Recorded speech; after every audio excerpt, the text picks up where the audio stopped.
तो hi friends, शुरू करते हैं हम लोग आज से IKS इंडियन नॉलेज सिस्टम।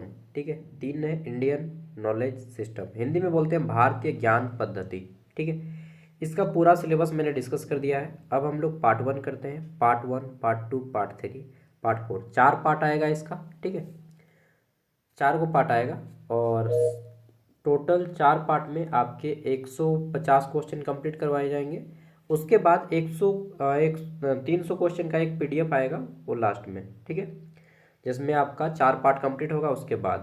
तो अभी हम लोग पार्ट 1 शुरू कर रहे हैं इसका। ठीक है, serial wise, sequence wise, SKMU Dumka का पूरा एक एक करके, पूरा एक एक यूनिट से मैंने क्वेश्चन उठाया है। ठीक है, तो पहले 4 को जो पार्ट आएगा, SKMU का 4 यूनिट है। ठीक है, IKS का, उसी चारों यूनिट से मैं सबसे पहले यूनिट कंप्लीट कराऊंगा। उसके बाद 300 एक्स्ट्रा क्वेश्चन दूंगा। आप इतना क्वेश्चन करके जाएंगे, डेफिनेटली आप पास होंगे। मैं ये नहीं बोलता कि एक सब क्वेश्चन मैच कर जाएगा, लेकिन मैं यह गारंटी दे सकता हूँ कि आप इतना क्वेश्चन करने से पास जरूर हो जाएंगे। देखिए, आप ज़्यादा ही मार्क्स लाइएगा, मैं मानता हूँ, लेकिन कम से कम पास तो जरूर होंगे। ठीक है, चलिए शुरू करते हैं। देखिए, तो यहाँ पे हमारा यूनिट 1 आ जाता है, सबसे पहला यूनिट। ठीक है, यूनिट 1 हमारा क्या है? Foundation of Indian knowledge system. ठीक है, foundation of Indian knowledge system, भारतीय ज्ञान पद्धति का मूलभूत हम लोग चीज़ें जानेंगे, छोटी छोटी बातें जानेंगे। ठीक है, स्टार्टिंग में, फिर हम लोग धीरे धीरे आगे चलेंगे। तो यूनिट 1 है ये। इसमें पहला क्वेश्चन है, भारतीय ज्ञान प्रणाली या भारतीय ज्ञान पद्धति से आप क्या समझते हैं। सबसे पहला क्वेश्चन तो यही है, भारतीय ज्ञान प्रणाली से आप क्या समझते हैं। तो देखिए, इसका मैंने 2 पार्ट अपलोड किया है, सेट 1 सेट 2। ये नीलांबर पीताम्बर यूनिवर्सिटी में एग्जाम हो चुका है 2-4 दिन पहले ही। दोनों यूनिट मैंने अपलोड कर दिया है, वीडियो के एंड स्क्रीन में भी दे दूंगा, आप देख लीजिएगा। ठीक है, सेम इसी टाइप से क्वेश्चन आए हैं। तो पहला क्वेश्चन क्या है कि भारतीय ज्ञान प्रणाली से क्या अभिप्राय है।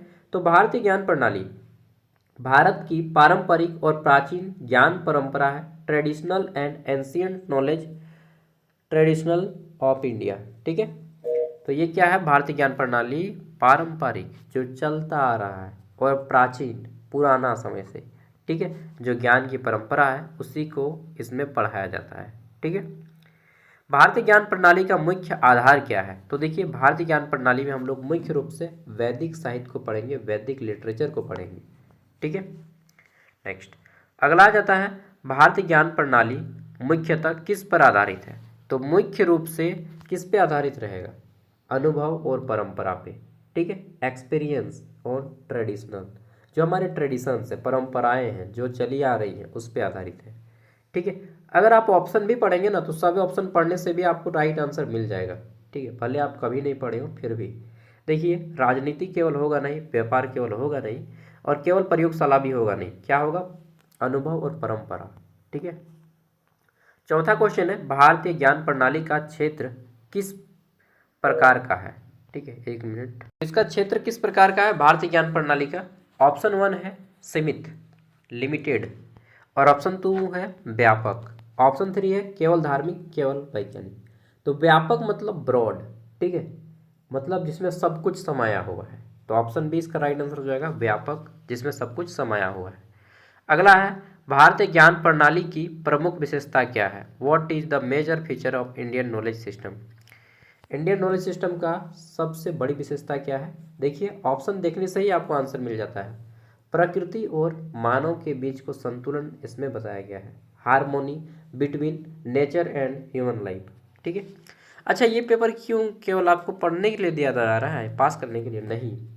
इस पेपर में आपको बहुत सारी चीज़ें सीखनी, जैसे कि ये क्वेश्चन बोल रहा है, भारतीय ज्ञान प्रणाली की प्रमुख विशेषता क्या है? प्रकृति और मानव के बीच में संतुलन। अगर प्रकृति ने गर्मी दिया है, ठीक है, तो आदमी क्या करता है? गर्मी को ठंडा में बदल देता है, AC, यानी कि जो प्रकृति है उसके विपरीत जाएंगे हम। ठीक है, अगर बरसात मतलब ठंडा दे रहा है, तो क्या करेगा आदमी? रूम हीटर लगा देगा, बिल्कुल एकदम गर्म। ठीक है, मतलब मौसम को ही बदल देंगे हम अपना। तो फिर क्या होता है? लास्ट में तबीयत खराब होता है, इम्यूनिटी कमज़ोर हो जाता है ना। अरे भाई, गर्मी का दिन है तो कम से कम थोड़ा बहुत गर्मी लो, पसीना बहाओ अपना। ठीक है, शरीर से वेस्ट मटेरियल निकलेगा। ठंडा का दिन है तो स्वेटर वगैरह पहनो, ये ना कि रूम हीटर लगा लो रूम में और पूरी तरह से एकदम गर्मा गर्म कर दो। ठीक है, मतलब फुल AC, गर्म AC लगा दो, एकदम मौसम ही बदल दो। फिर तो आप ठंड सह नहीं पाएंगे, आप में वो कैपेसिटी ही नहीं रहेगा, क्षमता ही नहीं विकसित हो पाएगा, आपका शरीर वैसा डेवलप ही नहीं हो पाएगा।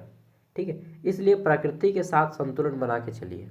ठीक है, कुछ कुछ लोग क्या करते हैं आप में से कि देखिए, जब सावन का मौसम आता है तो थोड़ा सा सावन का जिस तरह से फल आता है, सीजनल फल फ्रूट्स खाइए। ठीक है, क्योंकि उस सब में आपको विटामिन मिलेगा। प्रकृति के साथ चलो।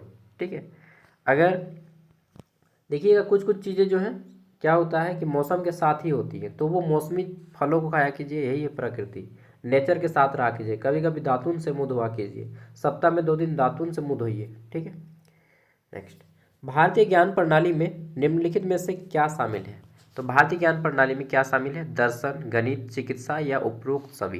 तो राइट आंसर हो जाएगा उपरोक्त सभी, यानी कि ऊपर बताए गए सभी option, all of these. Okay, next question है हमारा, क्या है? भारतीय ज्ञान प्रणाली की प्रासंगिकता आज के समय में क्यों महत्वपूर्ण है? ठीक है, why is Indian knowledge system relevant in modern time? तो देखिए, मॉडर्न टाइम में इसका महत्व है किस लिए? स्वास्थ्य और योग के लिए, या पर्यावरण संरक्षण के लिए, या सतत विकास के लिए, या ऑप्शन डी है उपरोक्त सभी के लिए। तो राइट का हो जाएगा उपरोक्त सभी। ठीक है, आप लोग भी डेली कम से कम 10 मिनट मेडिटेशन कीजिए। ठीक है, 10 मिनट प्राणायाम, मेडिटेशन, योगा, ये सब कीजिए। ठीक है, चलिए, तो ये हो गया उपरोक्त सभी। नेक्स्ट, और 10 मिनट मॉर्निंग को आप एक्सरसाइज क्या कीजिए, कम से कम एटलीस्ट 10 मिनट तो अपने लिए समय निकाल ही सकते हैं यार। 10 मिनट योगा और 10 मिनट एक्सरसाइज, 20 मिनट। ठीक है, चलिए, भारतीय ज्ञान प्रणाली की विशिष्टता क्या है? ठीक है, what is the uniqueness of Indian knowledge system? तो देखिए, ऑप्शन पढ़िए, ऑटोमेटिकली आपको आंसर मिल जाएगा। इसमें आध्यात्मिकता और विज्ञान का समन्वय है। ठीक है, जो ऑप्शन आपको सबसे अच्छा मन को भाएगा वही आंसर हो जाएगा। ठीक है, केवल आध्यात्मिक ज्ञान नहीं, केवल वैज्ञानिक ज्ञान नहीं, केवल सामाजिक ज्ञान नहीं, तो आध्यात्मिक और विज्ञान का समन्वय हो, यानी कि दोनों का मिश्रण हो इंडियन नॉलेज सिस्टम, यही इसकी विशिष्टता है। नेक्स्ट, 9 नंबर में, भारतीय ज्ञान प्रणाली का मुख्य उद्देश्य क्या है? क्या उद्देश्य है इसका? समग्र विकास। समग्र विकास मतलब हॉलिस्टिक डेवलपमेंट। ठीक है, ये इसका राइट आंसर हो जाएगा। समग्र मतलब सब कुछ का विकास, आध्यात्मिक विकास, मानसिक विकास, शारीरिक विकास, भावात्मक विकास, संज्ञानात्मक विकास, ठीक है, भाषा विकास, पर्सनालिटी डेवलपमेंट, सब कुछ इसमें शामिल है। ना कि केवल आर्थिक विकास, ना केवल राजनीतिक, ना केवल सामाजिक, बल्कि समग्र विकास। ठीक है, हॉलिस्टिक डेवलपमेंट इंग्लिश में कहा जाता है, या ओवरऑल डेवलपमेंट। नेक्स्ट, भारतीय ज्ञान प्रणाली का अध्ययन क्यों आवश्यक है? ठीक है, क्यों हमें पढ़ना ये जरूरी है? सांस्कृतिक विरासत को समझने के लिए, या पारंपरिक ज्ञान को संरक्षित करने के लिए, या आधुनिक समस्या का समाधान पाने के लिए। ये तो तीनों इंपॉर्टेंट है, तो राइट आंसर हो जाता है ऑल ऑफ दिस, इनमें से सभी के लिए।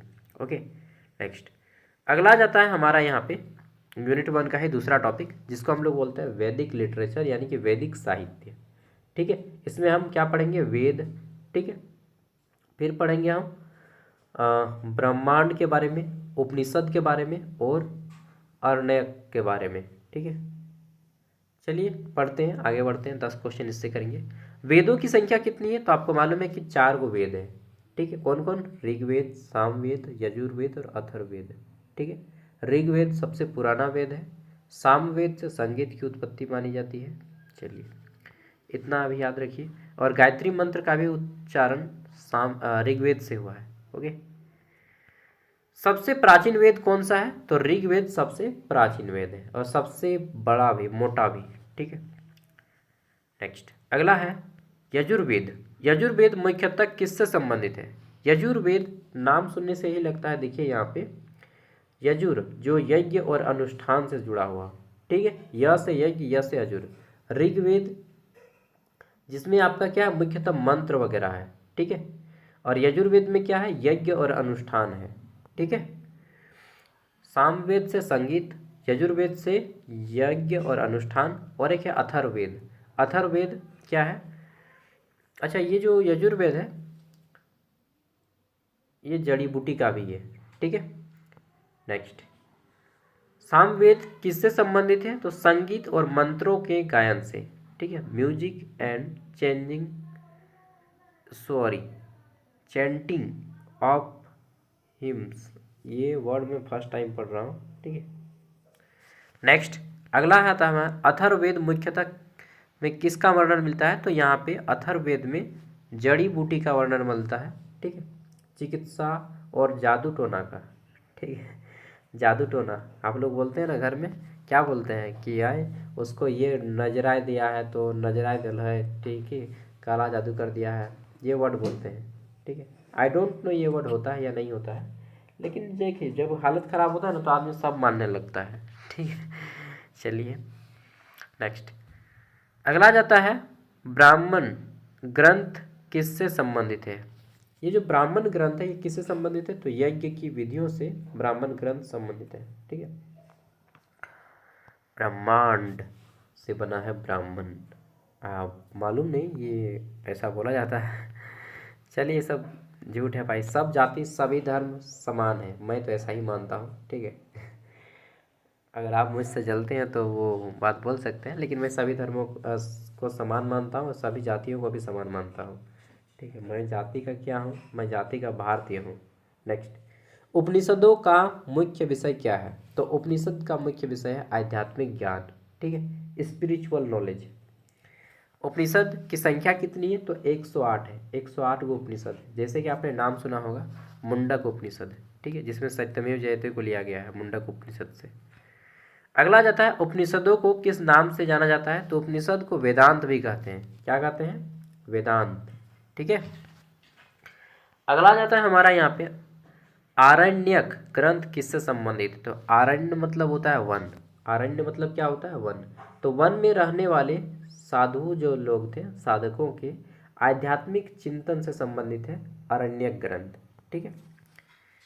नेक्स्ट है हमारा वैदिक साहित्य का मुख्य उद्देश्य क्या था? तो वैदिक साहित्य का सबसे मुख्य उद्देश्य है धार्मिक और आध्यात्मिक ज्ञान देना, ठीक है, providing religious and spiritual knowledge. ये किसका उद्देश्य है? तो वैदिक साहित्य का मुख्य उद्देश्य है। ओके, अब चलिए नेक्स्ट टॉपिक पे आते हैं। यूनिट 1 का ही अगला टॉपिक है वैदिक स्कूल ऑफ फिलोसफी, ठीक है। इसमें आपको पढ़ना है क्या? तो एक मिनट रिलैक्स हो लेते हैं हम में भी थोड़ा। देखिए जब भी आप थोड़ा सा वीडियो देखते हैं 20 मिनट, उसके बाद थोड़ा सा रिलैक्स होना है 5 मिनट, ठीक है। चलिए कंप्लीट कर दे 20 मिनट, उसके बाद फिर 5 मिनट का ब्रेक रहेगा।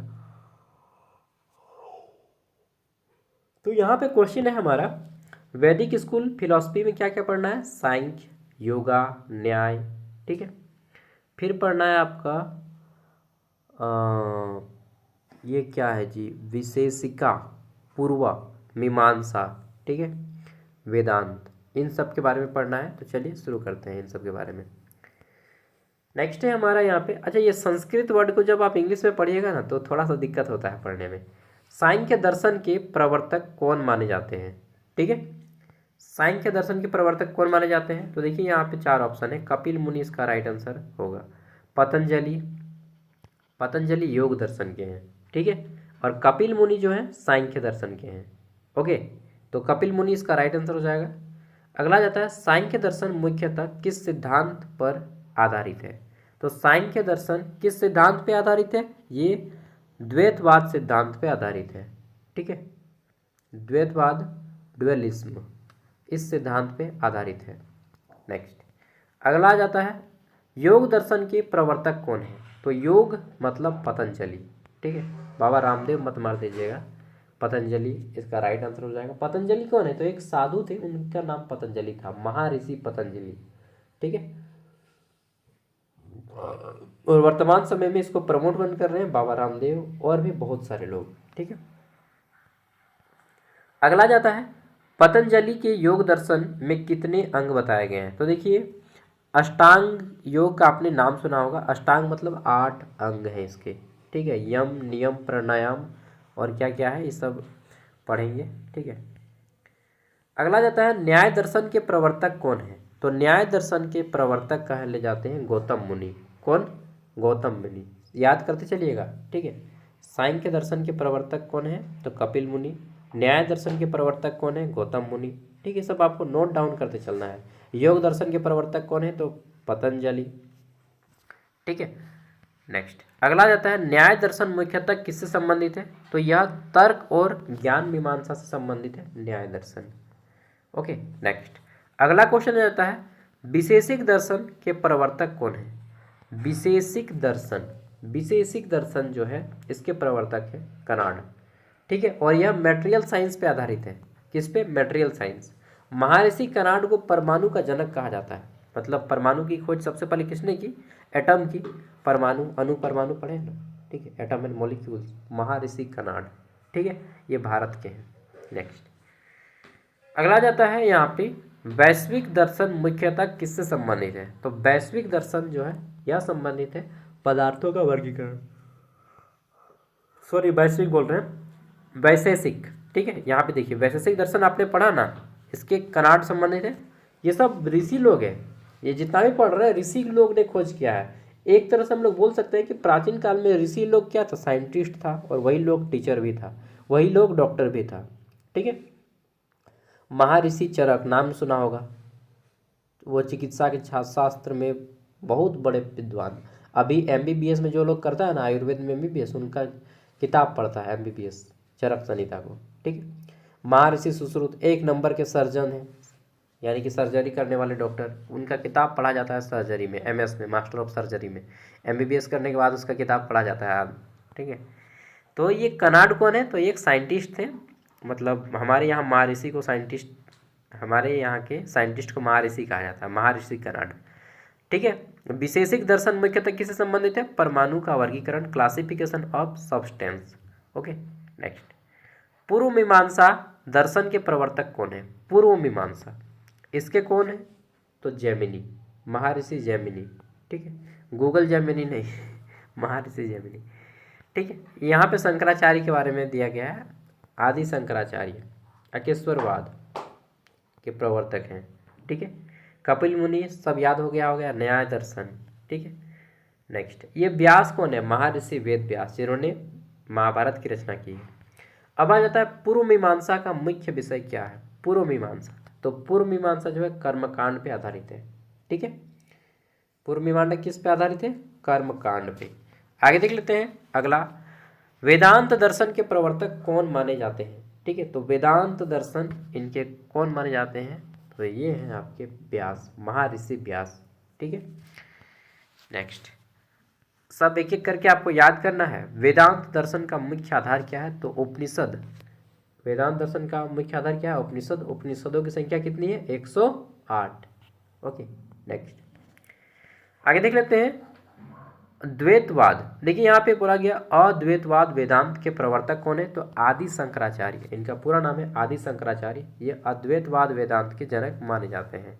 ओके नेक्स्ट सांख्य दर्शन में कितने तत्व माने जाते हैं, तो सांख्य जो दर्शन है इसमें 25 तत्व माने जाते हैं, ठीक है। सांख्य दर्शन 25 तत्व इसमें माने जाते हैं, ठीक है। नेक्स्ट योग दर्शन किस दर्शन से संबंधित है, तो योग दर्शन आपका सांख्य दर्शन से संबंधित है, सब एक दूसरे से इंटर रिलेटेड है। अगला जाता है न्याय दर्शन में ज्ञान प्राप्ति के साधन को क्या कहा गया है, तो सांख्य दर्शन में ज्ञान की प्राप्ति को क्या कहा गया है, ज्ञान की प्राप्ति प्रमाण, कर्म, योग या मोक्ष। तो देखिए मोक्ष इसका राइट आंसर हो जाएगा। ओके नेक्स्ट एक मिनट माफ कीजिएगा, यहाँ पे मैंने क्वेश्चन को ही गलत पढ़ा।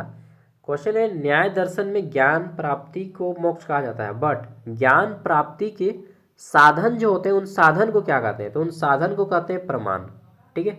प्रमाण बोला जाता है जो जो मटेरियल यूज होता है न्याय दर्शन में ज्ञान प्राप्ति के लिए। जैसे कि आप ज्ञान प्राप्ति है कर रहे हैं तो उसमें क्या क्या चीज़ों की जरूरत होगी, ठीक है। तो जिन जिन चीज़ों की जरूरत होगी उसे प्रमाण कहेंगे, और जो हमें ज्ञान मिलेगा वो मोक्ष है। ओके चलिए, अरे यार कौन पैसा भेज रहा है। आगे बढ़ते हैं नेक्स्ट। तो न्याय दर्शन में ज्ञान प्राप्ति के जो साधन हैं उन साधनों को प्रमाण कहा जाता है। नेक्स्ट अगला है विशेषिक दर्शन में पदार्थों की संख्या कितनी बताई गई है, तो पदार्थों की संख्या टोटल कितने हैं, नंबर ऑफ पदार्थ को यहाँ पे मटेरियल नहीं बोला गया है, ठीक है, क्या बोला गया है, तो पदार्थ ही बोला गया है, ठीक है। नेक्स्ट तो इसमें राइट आंसर हो जाएगा 7, ठीक है। नेक्स्ट वेदांत दर्शन मुख्यतः किस विषय से संबंधित है? तो जो वेदांत दर्शन है हमारा किसमें संबंधित है? ब्रह्म और आत्मा से।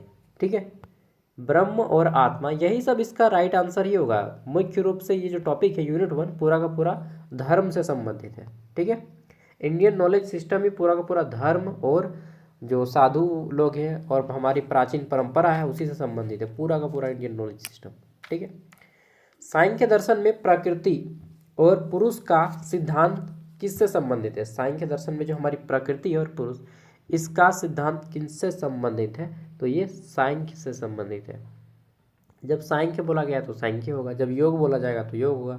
ठीक है, जब न्याय बोला जाएगा तो न्याय होगा। समझ रहे हैं बात को? अब आ जाता है हमारा षड दर्शन। ये जो षड दर्शन है, ठीक है, नाम सुनने से होता है षड मतलब 6। ठीक है, 6। तो षड दर्शन में निम्न में से कौन शामिल नहीं है? तो देखिए, सांख्य है, योग है, न्याय है, लेकिन चारवाक दर्शन नहीं है। चारवाक दर्शन एक अलग दर्शन है। ठीक है, ये जो चारवाक दर्शन है ये अलग दर्शन है, ये षड योग में शामिल नहीं है। ठीक है, षड योग दर्शन में, सॉरी, षड दर्शन में शामिल नहीं है। ठीक है, चलिए हम लोग रेस्ट लेते हैं और इसके बाद हम लोग यूनिट 2 को भी कंप्लीट कर देते हैं यार। 2 ही वीडियो में कंप्लीट कर देंगे, एक वीडियो में यूनिट 1 और यूनिट 2, फिर दूसरा वीडियो में यूनिट 3 और यूनिट 4, उसके बाद 300 का क्वेश्चन लाएंगे, एक सेट पूरा का पूरा। ठीक है,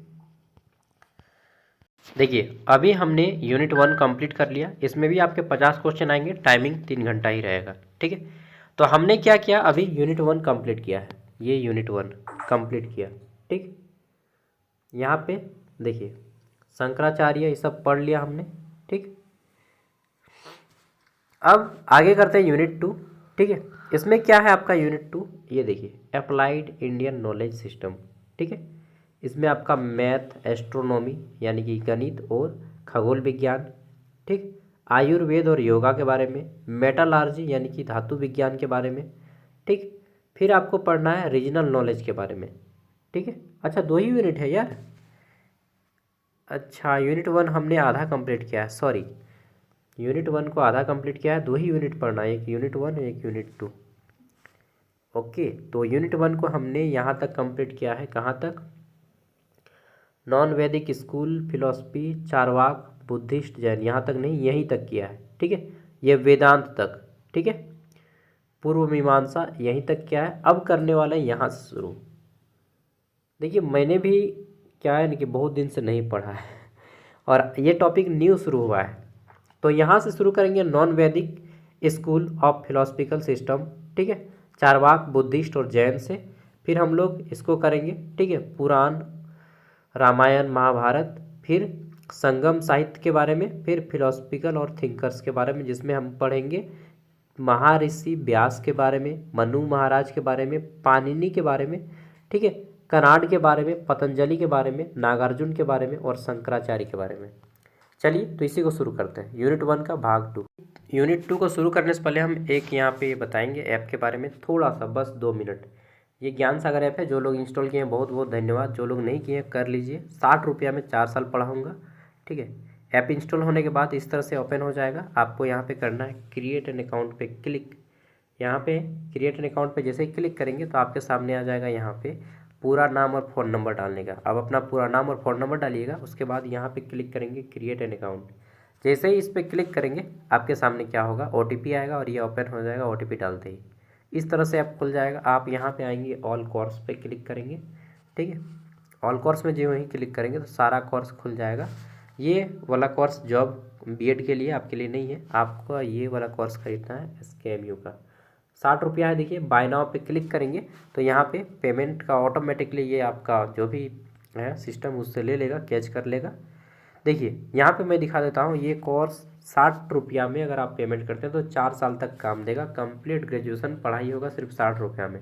ठीक है, सारा पेपर का नोट्स मिलेगा, सेमेस्टर 1 से लेकर सभी पेपर का। मान लीजिए आप सेमेस्टर 1 में क्लिक किए, फिर आपका सभी पेपर का नाम आ जाएगा। जो भी पेपर आपको देखना है इंडियन नॉलेज सिस्टम, थोड़ा सा और ऊपर उठाएंगे तो वहाँ पर मिल जाएगा। ठीक है, फिर उस पर क्लिक करेंगे तो यहाँ पे नोट्स वगैरह खुल जाएगा। तीर का निशान रहेगा एक नीचे में, उस पर क्लिक करेंगे तो आपका डाउनलोड भी हो जाएगा। यहाँ पे गोल गोल करके तीर का निशान होगा इस तरह से, उसको क्लिक करेंगे तो आपके फ़ोन पे PDF भी डाउनलोड हो जाएगा। ठीक है, सब कुछ सिर्फ 60 रुपया में। एक बार देख लीजिएगा, अगर पसंद आएगा तो लीजिएगा, नहीं पसंद आएगा तो मत लीजिएगा। ऐप इंस्टॉल करना सब कुछ फ्री है, बहुत सारा फ्री कंटेंट भी ऐप में है, ठीक है। चलिए, फिर भी 60 रुपये अगर किसी को महंगा लग रहा है तो क्या ही बोलूँगा आप मैं। चारवाक दर्शन को किस नाम से जाना जाता है? तो चारवाक दर्शन को हम लोग लोकायत भी कहते हैं। क्या कहते हैं? लोकायत, ठीक है। चारवाक दर्शन का मुख्य सिद्धांत क्या है? तो चारवाक क्या कहते थे? भौतिकवाद थे। वो कहते थे खाओ पियो मौज से जियो, ठीक है। पैसा अगर घट रहा है तो उधार लेके पियो, फिर भी पियो। वो मतलब पूरी तरह से भौतिकवादी पर्सन थे, ठीक है। चारवाक क्या थे? भौतिकवादी, ठीक है। तो चारवाक दर्शन के अनुसार ज्ञान का मुख्य साधन क्या है? ये बोलते हैं कि ज्ञान का मुख्य साधन प्रत्यक्ष है, परोक्ष कुछ भी नहीं है। जो छिपा है वो कुछ नहीं है, ठीक है। जो कुछ भी है वह प्रत्यक्ष है, ठीक है। मतलब भगवान नहीं है, नहीं है भगवान। चारवाक यही मानते हैं कि जो है यही जीवन है, खाओ पियो आराम से रहो, ठीक है। पैसा घट रहा हो तो उधार लेके खाओ, लेकिन खाओ, मतलब शरीर को बिल्कुल कष्ट मत दो। ये चारवाक दर्शन है, बट मैं चारवाक दर्शन को मानिए लेकिन उतना ही जितने से काम बन जाए। मतलब मैं मध्यम मार्ग को मानता हूँ, ठीक है। बुद्ध को मैं मानता हूँ। बौद्ध धर्म के संस्थापक कौन है? तो अब आता है बौद्ध धर्म, गौतम बुद्ध। वास्तविक नाम क्या है? सिद्धार्थ, बचपन का नाम, ठीक है। बौद्ध धर्म का मुख्य सिद्धांत क्या है? मध्यम मार्ग। 4 आर्य सत्य बताए हैं, ठीक है। कि 4 आर्य सत्य क्या है मालूम है ना आपको? तो ये जो होता है 4 आर्य सत्य, जैसे कि बोले होंगे क्या बोले थे यार, कि दुनिया दुखमयी है, ठीक है। दुनिया जो है दुख से भरा हुआ है, बचपन, बुढ़ापा, जवानी, बीमारी, ये सब दुख कभी ना कभी आपको हमेशा दुख ही देता है, ठीक है। अच्छा, दूसरा है दुनिया दुखमयी है, पहला। दूसरा है दुख का कारण है हमारी इच्छाएं, कि मैं टॉप कर जाऊंगा, मुझे अच्छी बीवी मिलेगी, मुझे अच्छा जॉब मिलेगा, मुझे अच्छा बेटा मिलेगा, मुझे अच्छी बेटी मिलेगी, ठीक है। मेरा ये प्रमोशन हो जाएगा, मेरा वो प्रमोशन हो जाएगा, मेरा घर बन जाएगा, मेरा गाड़ी हो जाएगा। ये सब क्या है? इच्छा है, और इच्छाएं क्या देती हैं हमें? दुख। तो पहला आर्य सत्य है कि दुनिया दुखमयी है और दुख का कारण इच्छाएं हैं। और तीसरा ये भी बोलते हैं कि दुख से अगर आपको दूरी रहना है तो इच्छाओं को त्यागना होगा, ठीक है। अपनी इच्छाओं को त्याग दीजिए, आपका दुख खत्म हो जाएगा। चौथा बोलते हैं कि दुख को दूर करने के लिए आपको अष्टांग मार्ग को अपनाना होगा। अष्टांग मार्ग क्या है मालूम है ना? बौद्ध धर्म में अष्टांग मार्ग है, क्या क्या है? तो वो नहीं बोलते हैं सम्यक ज्ञान, सम्यक दर्शन, सम्यक समाधि, सम्यक योग, इसी तरह से 8 गो है टोटल, ठीक है। तो इसको अष्टांग मार्ग बोलते हैं कि योग भी कीजिए, व्यायाम भी कीजिए, ठीक है। जरूरत जितना जरूरत पड़ता है उतना बोलिए, खाइए, सॉरी, नेक्स्ट सच्ची हो गया, ठीक है। तो सब कुछ करना है, अष्टांग मार्ग को अपनाइए, जीवन सुखी रहेगा। मैं भी लिख के अपनाऊंगा यार। नेक्स्ट, बौद्ध धर्म में मोक्ष की प्राप्ति का मार्ग क्या कहलाता है? तो बौद्ध धर्म में मोक्ष की प्राप्ति को हम लोग क्या कहते हैं? अष्टांगिक मार्ग कहते हैं, कर्मयोग कहते हैं, भक्ति योग या ज्ञान योग। तो अभी हम लोगों ने बात किया अष्टांग मार्ग का। तो अष्टांग मार्ग अपनाइए और मोक्ष की प्राप्ति कीजिए। मोक्ष को बुद्ध ने निर्वाण कहा है, ठीक है। नेक्स्ट, हालांकि बौद्ध धर्म पे जाएंगे तो बहुत ज़्यादा और अंदर चल देंगे तो बुद्ध का ज्ञान की प्राप्ति बोध गया बिहार में होता है, ठीक है। नेक्स्ट, 12 साल भ्रमण करते हैं जंगलों में, उसके बाद ज्ञान की प्राप्ति होती है। जैन धर्म के संस्थापक कौन थे? तो जैन धर्म के संस्थापक कौन थे? महावीर स्वामी, ठीक है। ऑप्शन ए राइट आंसर हो जाएगा, महावीर स्वामी। ये जैन धर्म के 24वें नंबर के तीर्थंकर थे। जैन धर्म में 24 गो बड़े बड़े तीर्थंकर हुए। तीर्थंकर मतलब साधु, साधक, ठीक है। तो 24वें नंबर कहते हैं महावीर स्वामी। जैन धर्म में कितने तीर्थंकर माने जाते हैं? तो जैन धर्म में तीर्थंकरों की संख्या है 24, ठीक है, यानी कि 24 को साधु हुए। महावीर स्वामी सबसे अंतिम और सबसे महान माने जाते हैं, मुख्य रूप से संस्थापक उन्हीं को माना जाता है। और झारखंड में जैन धर्म का बहुत बड़ा क्या बोलेंगे एक आध्यात्मिक स्थल है पारसनाथ, ठीक है। अगला क्वेश्चन है हमारा, जैन दर्शन का मुख्य सिद्धांत क्या है? तो जैन दर्शन का मुख्य सिद्धांत है अहिंसा, नॉन वायलेंस, ठीक है। जैन दर्शन किस पे चलता है? अहिंसा पे, नॉन वायलेंस पे चलता है, ओके। जैन दर्शन में अनेकतावाद, अनेकतावाद का क्या अर्थ है? तो जैन दर्शन में अनेकतावाद मतलब सत्य के अनेक रूप होते हैं फिर भी सत्य एक है, ठीक है। और असत्य के कई रूप है लेकिन मतलब क्या बोलते हैं, सत्य के अनेक रूप है फिर भी सत्य एक है। और सत्य को अलग अलग तरीक़ों से बताया जाएगा या एक ही तरीके क्या जो है, इसी तरह से यार मैं भूल रहा हूँ। ठीक है, चलिए नेक्स्ट। अब हम लोग आगे बढ़ते हैं। तो यहाँ पे हम लोग पुराण और रामायण महाभारत के ऊपर पढ़ेंगे 10 क्वेश्चन। ठीक है, रामायण के रचयिता कौन है? तो रामायण के रचयिता है महर्षि वाल्मीकि। ठीक है, आपने वो सुना होगा लव कुश का कांड बोला। ठीक है, हम कथा सुनाते राम सकल गुणधाम की, ये रामायण है पुण्य कथा श्री राम की। यह सुने ना गाना, बहुत अच्छा है ना। महाभारत के रचयिता कौन है? तो रामायण के रचयिता है महर्षि वाल्मीकि और रामायण के महर्षि वेद व्यास। ठीक है, महर्षि वेद व्यास महाभारत के रचयिता हैं। ठीक है, इवन वेदों के भी रचयिता वेद व्यास को कहा जाता है। रामायण में भगवान राम के पिता कौन थे? तो दशरथ थे। ठीक है, राजा दशरथ। ओके, कहाँ के थे? अयोध्या के। और सीता माता कहाँ के थे? बिहार की, मिथिला बिहार में। ठीक है, तो नेक्स्ट अगला आ जाता है, रामायण में सीता के पिता कौन थे? तो राजा जनक। ठीक है, राजा जनक सीता के पिता थे। और सीता माता जो है वो कहाँ में मिली थी? ज़मीन में मिली थी। जब राजा जनक खेत में हल चला रहे थे तो वो उनको मिली थी खेत में। ठीक है, धरती माता की संतान थी सीता माता। नेक्स्ट, और राम सब कितने भाई थे? तो 4 भाई थे। और राम किसके पुत्र थे? राम चारों भाई जानते हैं ना, राम, भरत, लक्ष्मण, शत्रुघ्न। शत्रुघ्न सबसे छोटे थे। और क्या बोलते हैं, मैंने तो रामायण देखा है, पूरा रामायण देखा है। ठीक है, और क्या बोलते हैं वो, हाँ, राम किसके पुत्र थे? राम की माता का क्या नाम था? चलिए आप बताइए कि राम की माता कौन थी। ठीक है, राम की माता का क्या नाम था? इससे 2 चीज़ पता चलता है कि आप वीडियो को यहाँ तक देखिए और थोड़ा सा आपको भारतीय संस्कृति का नॉलेज है। ठीक है, ऑप्शन देता हूँ। पहला ऑप्शन है कैकेयी। राम की माता कौन थी? बताइएगा, कैकेयी। दूसरा ऑप्शन है सुमित्रा। ठीक, कैकेयी, सुमित्रा। तीसरा है आपका कौशल्या। चौथा है राम दिव्य दृष्टि से पैदा हुए थे। राम में दिव्य दृष्टि से पैदा हुए थे। ये आपको बताना है 4 में से सही आंसर कौन सा है। सीता के पिता कौन थे? महाराजा जनक। ठीक है, मिथिला के राजा थे। महाभारत का महान युद्ध किस स्थान पर होता है? तो कुरुक्षेत्र के स्थान पे होता है। ठीक है, कुरुक्षेत्र पे महाभारत का युद्ध होता है। महाभारत में अर्जुन के सारथी कौन थे? तो मेरे आदर्श, मेरे आइडियल श्री कृष्ण। हो सकता है आपके भी आइडियल हो। ठीक है, मैं श्री कृष्ण को अपना आदर्श मानता हूँ। ठीक है, चलिए आगे देख लेते हैं। रामायण में रावण किस देश का राजा था? तो कहाँ का राजा था रामायण में? लंकापति रावण। ठीक है, श्रीलंका का। अभी जो श्रीलंका है वो लंका है। ठीक है, लंकापति रावण। और ये रावण के भाई कौन थे? तो विभीषण। ठीक है, नेक्स्ट अगला जाता है, महाभारत का प्रसिद्ध ग्रंथ भगवत गीता किस भाग का है? सॉरी, तो ये महाभारत का है, जब श्री कृष्ण अर्जुन को गीता का उपदेश देते हैं। ठीक है, जिसमें बताते हैं कि जो भी हो रहा है, ठीक है, डायरेक्टली या इनडायरेक्टली मैं ही करवाता हूँ। और एक चीज़ बात गांठ बांध लीजिए कि जो आप करेंगे उसका फल तुम्हें निश्चित मिलेगा। जितना अच्छा करेंगे उतना अच्छा मिलेगा, जितना बुरा करेंगे उतना बुरा मिलेगा। ना तो 1% कम, ना 1% ज़्यादा। जितना करेंगे उतना ही मिलेगा फल आपको। तो दुनिया कर्म सिद्धांत पे चलती है। ठीक है, जैसा कर्म वैसा फल। चलिए, मैं गलत कर्म करूँगा तो मुझे भी गलत रिजल्ट मिलेगा, अगर मैं अच्छा कर्म करूँगा तो मुझे भी अच्छा फल मिलेगा।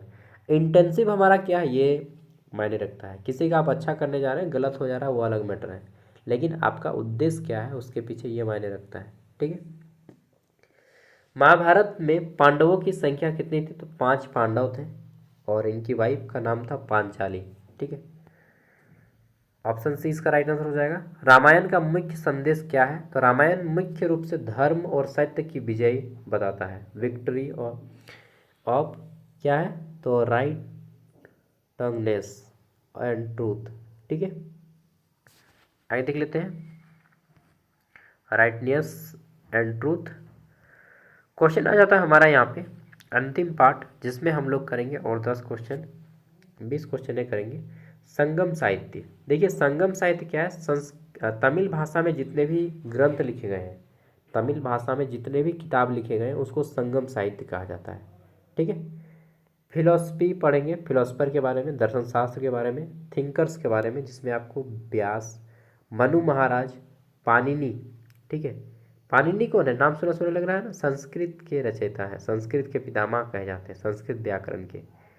कणाद के बारे में पढ़ेंगे, पतंजलि के बारे में, नागार्जुन और आदि शंकराचार्य के बारे में। चलिए, तो क्वेश्चन है हमारा, संगम साहित्य किस भाषा में लिखा गया है। ठीक है। तो संगम साहित्य जो लिखा गया है यह किस भाषा में लिखा गया है, ये लिखा गया है आपका तमिल में। अभी मैंने बताया कि तमिल भाषा में लिखे गए ग्रंथों को संगम साहित्य कहा जाता है। ओके। नेक्स्ट, आज मालूम है मैं 4-5 वीडियो बनाया हूँ यार, नहीं 4 गो वीडियो एक दिन में, और मैं अभी खुद अपना इंटरव्यू दे के आया हूँ स्कूल में। ठीक है। मेरा दिमाग टन टन करने लगा। चलिए, इस वीडियो को बना के मैं रेस्ट करूँगा। नेक्स्ट, और इतना पढ़ाता हूँ फिर भी 60 रुपया बोलता हूँ तो आप लोग को महंगा लगता है। चलिए, कोई बात नहीं। 60 रुपया तो हमें महंगा लगता है यार, यही तो 6,000 रुपया कोई दाम रखेगा और 4 साल पढ़ाएगा ना, तो पता चलेगा आप लोग को। चलिए, संगम साहित्य किस क्षेत्र से संबंधित है। Sangam literature belong to which region. तो संगम साहित्य दक्षिण भारत, तमिलनाडु है ना जी, तमिल, तो तमिल कहाँ पे है, दक्षिण भारत में, तो दक्षिण भारत हो जाएगा तमिलनाडु में। ठीक है। संगम साहित्य मुख्यतः किस विषय से संबंधित है, तो यह जो है प्रेम और युद्ध से संबंधित है, लव एंड वॉर। ठीक है। और कहा जाता है कि everything is legal and love, everything is legal on love and war. प्यार और जंग में सब कुछ जायज़ है। ठीक है। चलिए, नेक्स्ट, वैसा नहीं है, प्यार और जंग में भी कुछ ना कुछ हदें होती हैं। महाभारत के रचयिता किन्हें माना जाता है, तो महाभारत के रचयिता है महर्षि वेद व्यास। ठीक है। महर्षि वेद व्यास, इनका वास्तविक नाम था कृष्ण द्वैपायन। वेद व्यास इनको उपाधि दिया गया था। अगला है, मनुस्मृति के रचयिता कौन है, तो मनु महाराज को मनुस्मृति के रचयिता कहे जाते हैं, मनु महाराज, मनु। ठीक है। नेक्स्ट देख लेते हैं, पाणिनि किस क्षेत्र के महान विद्वान थे, तो पाणिनि संस्कृत के महान विद्वान हैं, संस्कृत। ठीक है। व्याकरण तो है, लेकिन कौन सा व्याकरण, संस्कृत, क्योंकि उस समय पे संस्कृत चलता था। ठीक है। दक्षिण भारत में चलता था आपका कन्नड़ भाषा चलता था, तेलुगु भाषा चलता था, तमिल भाषा चलता था, मलयालम चलता था। ठीक है। 4 को मुख्य रूप से चलता था, और उड़िया भाषा चलता था उड़ीसा में, 4-5 भाषा चलता था, और दक्षिण भारत में व्याकरण, उत्तर भारत में व्याकरण, अरे यार, संस्कृत चलता था। ठीक है। पाणिनि द्वारा रचित प्रसिद्ध ग्रंथ कौन सा है, तो पाणिनि के द्वारा कौन सा ग्रंथ लिखा गया है, पाणिनि ने अष्टाध्यायी लिखा है, 8 अध्याय, 8 अध्यायों में बांटा गया है, अष्टाध्यायी। ठीक है। 8 भागों में बांटा गया है यह अष्टाध्यायी, संस्कृत व्याकरण का सबसे महान ग्रंथ है। ठीक है। पाणिनि ने इसकी रचना की है। अगला आ जाता है, विशेषिक दर्शन के प्रवर्तक कौन है, तो विशेषिक मतलब वही मटेरियल साइंस, महर्षि कणाद। ठीक है। महर्षि कणाद वैशेषिक दर्शन के फादर कहे जाते हैं। पतंजलि किस दर्शन के हैं, तो योग दर्शन के हैं पतंजलि। नेक्स्ट, पतंजलि द्वारा रचित ग्रंथ कौन सा है, तो देखिए योग सूत्र पतंजलि ने लिखा है। क्या किताब लिखा है, योग सूत्र। पतंजलि के द्वारा योग सूत्र नाम की एक किताब लिखी गई है। नागार्जुन किस दर्शन से संबंधित है, तो नागार्जुन जो है बौद्ध दर्शन से संबंधित है। ठीक है। और नागार्जुन को भारत का क्या कहा जाता है, नहीं, शेक्सपियर कहा जाता है। ठीक है। ये योग दर्शन के हैं, एक कवि हैं, या बोल सकते हैं कि राइटर है। ठीक है। नागार्जुन किस बौद्ध दर्शन के प्रमुख आचार्य थे। ठीक है। आचार्य मतलब टीचर, प्रोफेसर, तो ये जो है माध्यमिक आचार्य थे। ठीक है। माध्यमिक, बौद्ध धर्म सब कुछ मध्यम मार्ग पे चलता है। ठीक है। ना तो इतना खाओ कि जिंदगी खाली खाने में ही बीत जाए, ना तो इतना कम खाओ कि सूख के पतला हो जाओ, ना तो इतना अधिक खाओ कि खा के मोटा जाओ, चल ना पाओ। ठीक है। ना तो इतना कम सोओ कि रात को रात ना समझो, ना तो इतना ज़्यादा सोओ कि दिन को भी दिन ना समझो। ठीक है। समझ रहे हैं ना। ना तो ज़िंदगी के इतने कम मजे लो कि ज़िंदगी नीरस हो जाए, ना तो ज़िंदगी कितना अधिक मजे लो कि ज़िंदगी खराब हो जाए। मतलब सब कुछ आपको राइट वे में करना है। ना तो इतना ज़्यादा एज में शादी करो कि ज़िंदगी में फिर मज़ा ही ना रह जाए, ना तो इतना कम एज में शादी करो कि ज़िंदगी फिर झंड हो जाए। ठीक है, मतलब सब कुछ एक राइट एज में, राइट चीज़ में, राइट तरह से करना चाहिए। ठीक है, देखिए अकॉर्डिंग टू मी, मेरे अनुसार बॉयज़ को 24 से 28 के बीच में शादी कर लेना चाहिए, और गर्ल्स को, ठीक है, गर्ल्स को अकॉर्डिंग टू मी, मेरे अनुसार कि 21 से 24 के बीच में या 21 से 26 के बीच में शादी कर लेना चाहिए। गर्ल्स को 21 से 26, बॉयज़ को 24 से 28 के बीच में शादी कर ले। ये क्या होगा कि फ्यूचर में आप जाएंगे ना, तो आपके बच्चे जब आप बूढ़े नहीं होंगे, मतलब थोड़ा सा एज, तब आप अपने बेटा बेटी का शादी कर लीजिएगा। नहीं तो क्या होगा कि बूढ़ा हो गए हैं, बेटा बेटी छोटा है, तो फिर क्या ज़िंदगी वही झंड हो, उसी को बोलते हैं कि ज़िंदगी झंड हो गया है। ठीक है, बेटी बड़ी हुई है, आप खटिया पे है बाप, क्या ऐसा ज़िंदगी मत करो। इससे अच्छा ब्याह शादी है, करना है तो सही उम्र में कर लो, नहीं तो मत करो। ज़िंदगी में वैसे भी दूसरे को क्यों कष्ट में देगा, बेटा बेटा रहेगा, बेटा के ऊपर वो जाएगा। ठीक, तो ऐसा मत कीजिएगा। चलिए, मैं अभी से अवॉइड कर रहा हूँ आप लोग। नेक्स्ट, अद्वैत वेदांत के प्रमुख आचार्य कौन थे? ठीक, शंकराचार्य थे अद्वैत वेदांत के। ठीक है, अद्वैत मतलब दो को नहीं है, दुनिया एक ही है। ठीक है, दुनिया सब कुछ एक ही है, भगवान एक है, सब कुछ एक ही है। अद्वैत मतलब दूसरा कोई नहीं है। ठीक है, शंकराचार्य का दर्शन किस सिद्धांत पर आधारित है? तो शंकराचार्य का जो दर्शन है अद्वैतवाद के आधारित है। ठीक है, नॉन डुअलिज्म, अद्वैतवाद इसी को बोलते हैं। अगला जाता है, संगम काल लगभग किस अवधि से माना जाता है? तो संगम साहित्य यानी कि तमिल भाषा में लिखे गए ग्रंथ, ठीक है, 300 से 300 BC से 300 CE तक माना जाता है। ठीक है, बिफोर क्राइस्ट, ईसा से लेकर के 300 CE तक माना जाता है। ठीक है, नेक्स्ट, संगम साहित्य किस प्रकार के समाज का वर्णन करता है? तो प्राचीन तमिल समाज, संगम मतलब ही आपका संगम साहित्य मतलब तमिल, संगम साहित्य मतलब तमिल, संगम साहित्य मतलब तमिल, दिमाग में बैठा लीजिए। ठीक है, व्यास का पूरा नाम क्या है? तो व्यास का पूरा नाम है महर्षि वेद व्यास, महर्षि वेद व्यास। ठीक है, इनको जो है उपाधि दिया गया था, वास्तव में इनका नाम है कृष्ण देवपायन, कृष्ण देवपायन इनका वास्तविक नाम है। इनको उपाधि दिया गया था महर्षि वेद व्यास का। ठीक है, इन्होंने वेदों की रचना की है, महाभारत की रचना की है।